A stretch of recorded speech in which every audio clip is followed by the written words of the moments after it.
बच्चों अब हम देखते हैं कि 30 डिग्री के लिए और 60 डिग्री के लिए जो हमारे पास त्रिकोणमितीय अनुपात है उनके मान किस तरह से हम निकालेंगे। एक ही तरीके से 30 डिग्री और 60 डिग्री दोनों के लिए त्रिकोणमितीय अनुपातों के मान ज्ञात किए जा सकते हैं। अब हम इसके लिए क्या करते हैं, हम एक समबाहु त्रिभुज बना लेते हैं।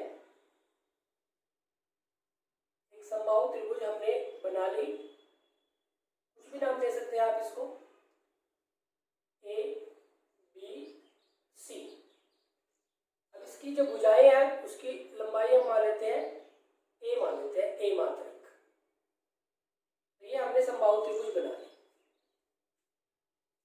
अब अगर ये समबाहु त्रिभुज है तो इसका प्रत्येक कोण कितने डिग्री का होगा, 60 डिग्री का होगा। तो ये भी हमारे पास 60 डिग्री का होगा, ये भी हमारे पास 60 डिग्री का होगा और ये भी हमारे पास 60 डिग्री का होगा। हम क्या करते हैं,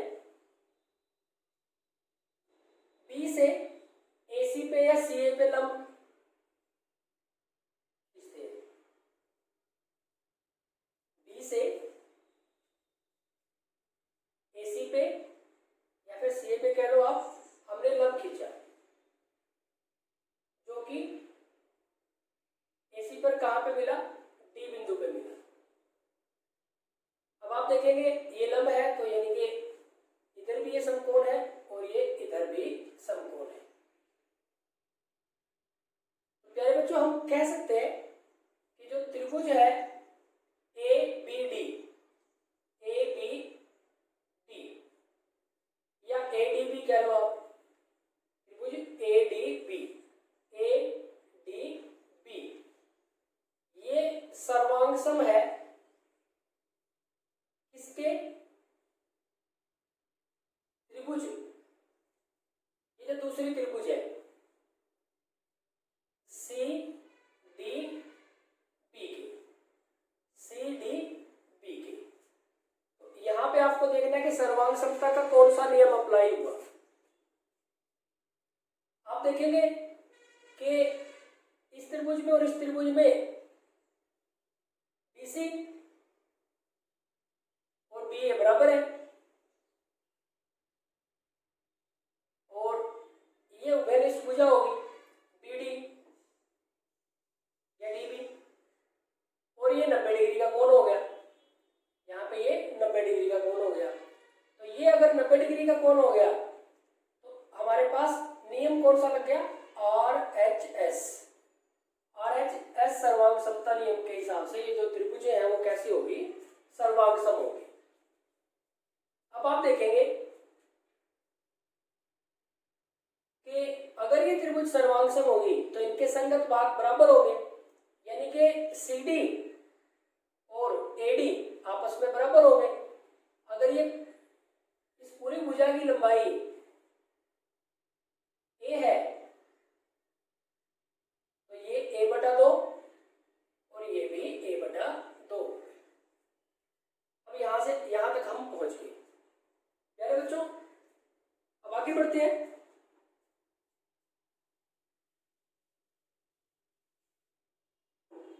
अब आप इस समकोण त्रिभुज में किसी भी एक समकोण त्रिभुज में ले, हम ले रहे हैं कि समकोण त्रिभुज कौन सी, BDA में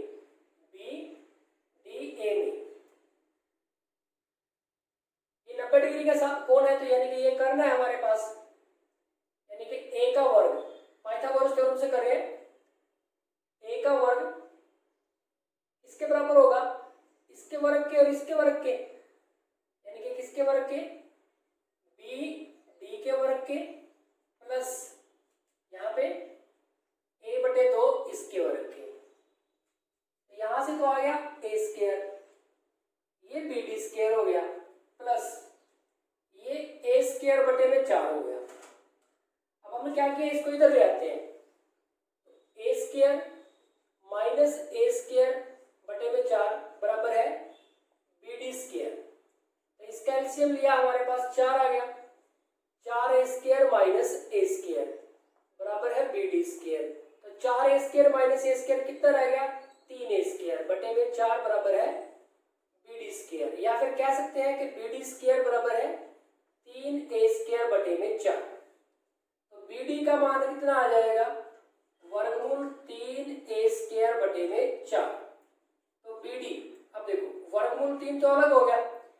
स्क्वायर से a मिल जाएगा और वर्गमूल 4 से 2 मिल जाएगा। तो BD का मान हमारे पास आ गया वर्गमूल 3a/2। तो प्यारे बच्चों यहां तक हमने क्या किया, एक समकोण त्रिभुज ली, B से BD लंब खींचा, ये दो त्रिभुजें हमें कैसी मिली, सर्वांग सम है। सर्वांग सम है तो संगत भाग बराबर हो गए, यानी कि ये इसके बराबर होगी। ये टोटल हमारे पास a है, तो आधे इधर है आधे इधर है, यानी कि a/2 इधर है a/2 इधर है। अब हमें इस त्रिभुज की अगर हम बात करें, त्रिभुज कौन सी, BDA की, तो इसमें हमें दो साइड्स का पता है और ये समकोण त्रिभुज है, तो हमने इसमें पाइथागोरस थ्योरम अप्लाई कर दी। क्या कहते हैं पाइथागोरस थ्योरम, कर्ण का वर्ग अन्य दो भुजाओं के वर्गों के योग के बराबर है। तो यहां से हमने क्या किया, फिर तीसरी भुजा का मान निकाल लिया और तीसरी भुजा हमारे पास कितनी आई, वर्गमूल 3a/2। तो यहाँ पे हम लिख देते हैं BD पे कि ये कितनी है, वर्गमूल 3a/2। यहां तक प्यारे बच्चों अब हम पहुंच गए हैं। अब हम इसको हटा देते हैं यहां से,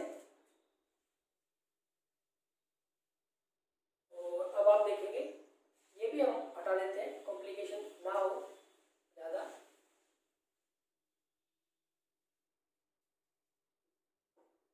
अब आप इस त्रिभुज के बारे में सोचें, कौन सी, समकोण त्रिभुज, समकोण त्रिभुज BDA में, इसके बारे में देखें आप।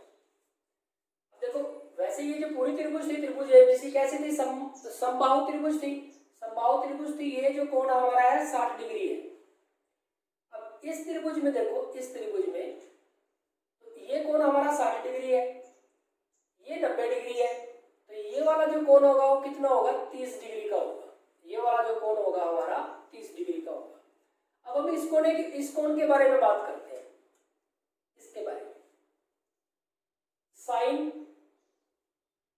अब आप साइन A लिखना चाहे तो साइन A लिख सकते हैं, साइन 60 लिखना चाहे तो साइन 60 लिख सकते हैं, साइन 60 डिग्री,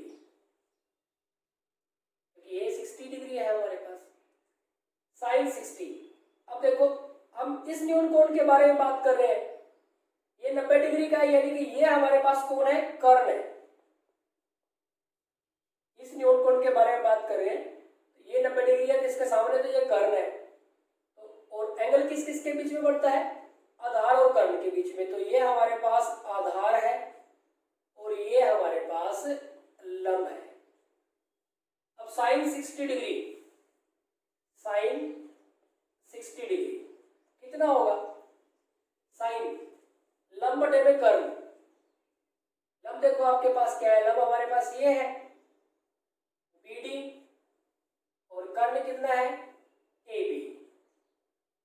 BD का मान कितना है, वर्गमूल 3a/2 और AB का मान कितना है, AB का मान है A।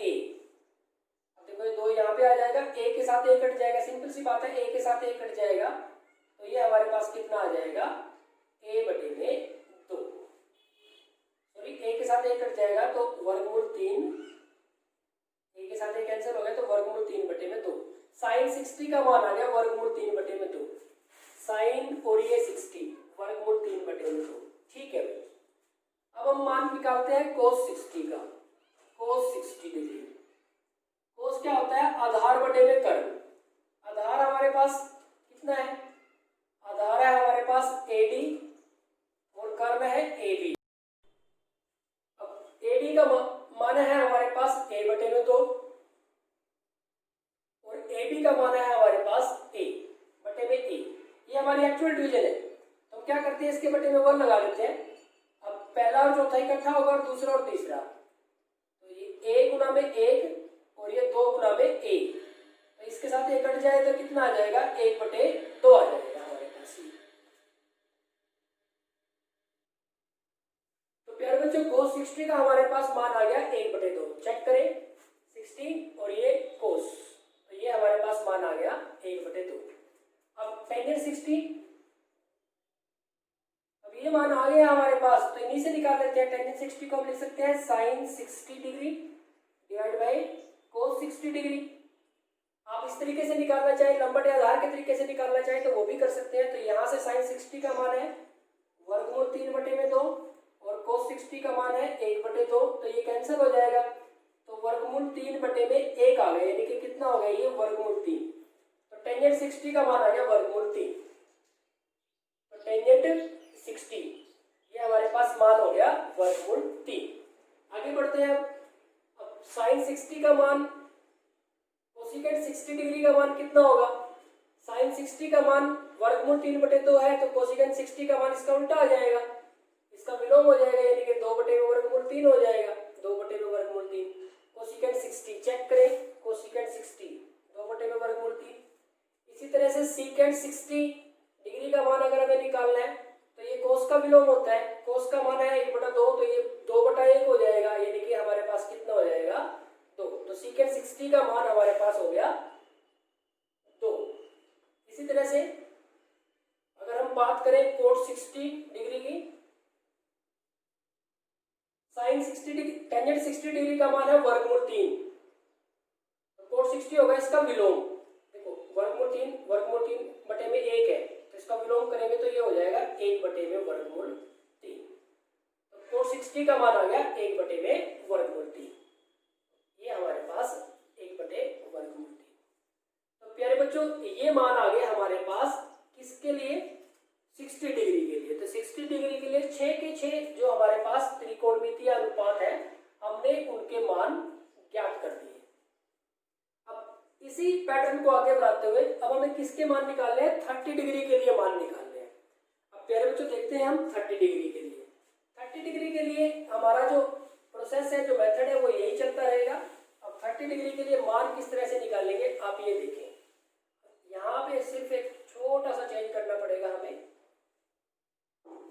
ये हम चेंज कर लेंगे यहाँ पे। अब हमें 60 डिग्री की हमने कर दी है कंप्लीट, अब हम 30 डिग्री के लिए कर रहे हैं।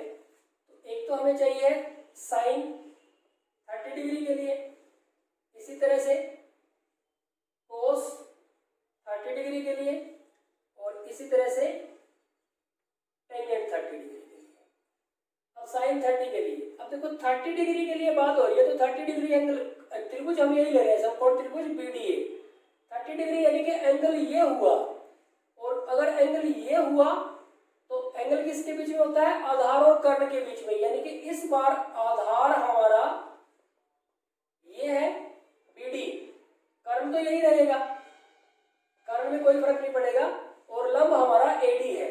बस इतना सा फर्क पड़ गया कि लंब अब की बार हमारा कौन हो गया? AD हो गया। साइन 30, तो ये तो यही रहेगा, लंब बटे में कर्ण। लंब कितना है हमारे पास? AD, कर्ण कितना है हमारे पास? AB। तो AD का मान कितना है? A बटे में 2, और AB का मान कितना है? A, इसके बटे में 1 लगा लेते हैं ताकि कंफ्यूजन ना हो, क्योंकि हमारी एक्चुअल डिवीजन ये है। तो पहला और चौथा इकट्ठा करेंगे, A और 1, और ये 2 और A को इकट्ठा करेंगे, या A और 2 को इकट्ठा करेंगे, ये कैंसिल हो जाएगा, तो कितना आ जाएगा? 1 बटे 2। तो साइन A का मान, साइन 30 डिग्री का मान आ गया हमारे पास 1 बटा 2। चेक करें, साइन 30 डिग्री के लिए हमारे पास 1 बटे 2। अब हम कोस 30 के लिए लेंगे, क्या है? आधार बटे में कर्ण। आधार हमारा कौन है? BD, तो BD बटे में AB। BD का मान है हमारे पास वर्गमूल 3A बटे में 2, और AB का मान है हमारे पास A, तो A के बटे में 1 लगा लेते हैं, तो पहला और चौथा इकट्ठा हो जाएगा, वर्गमूल 3A गुना में 1, और ये 2 और A, तो ये A कैंसिल हो जाएगा, तो ये आ गया वर्गमूल 3 बटे में 2। तो कोस 30 का जो हमारे पास मान है, कोस 30 का जो हमारे पास मान है, वो आ गया वर्गमूल 3 बटे 2। कोस 30 डिग्री पे कोस, वर्गमूल 3 बटे में 2। अब टेंजेंट 30 क्या होता है? Sine 30 degree divide by cos 30 degree. Sine 30 degree का मान देखो कितना है? 1 बटे 2, और कोस 30 डिग्री का मान कितना है? वर्गमूल 3 बटे में 2। तो आप क्या करो, ये 2 के साथ 2 कैंसिल हो जाएगा, तो कितना आ जाएगा? 1 बटे में वर्गमूल 3। तो टेंजेंट 30 का मान हमारे पास कितना आ गया? टेंजेंट 30 हमारे पास मान आ गया 1 बटे में वर्गमूल 3। अब देखो प्यारे बच्चों, हमारे पास ये 3 टेंजेंट 30 का मान आप इस तरीके से भी निकाल सकते हो, लंब बटे आधार, वो भी सेम ही आएगा। अब ये 3 मान आ गए हमारे पास, तो इन तीनों के विलोम भी हम ज्ञात कर सकते हैं। जैसे कोसिकेंट 30 डिग्री का अगर हमें मान निकालना है, तो क्या करेंगे? साइन 30 30 का उल्टा हो जाएगा 1/2 का कितना हो जाएगा 2/1। 2/1 का मतलब 2 ही है हमारे पास। इसी तरह से सीकेंट 30 डिग्री का हमें मान निकालना है तो cos 30 का विलोम हो जाएगा वर्गमूल 3/2 का कितना हो जाएगा 2/3। और कोट 30 डिग्री का अगर हमें मान निकालना है तो कोट 30 डिग्री का अगर हम मान निकालेंगे तो टेंजेंट 30 का विलोम हो जाएगा। टेंजेंट 30 है 1/√3 1/3। इसका हो जाएगा वर्गमूल 3/1 वर्गमूल 3/1 जिसको हम लिख सकते हैं वर्गमूल 3। तो प्यारे बच्चों ये हमारे पास मान आ गए त्रिकोणमितीय अनुपातों के मान आ गए किसके लिए 30 डिग्री के लिए।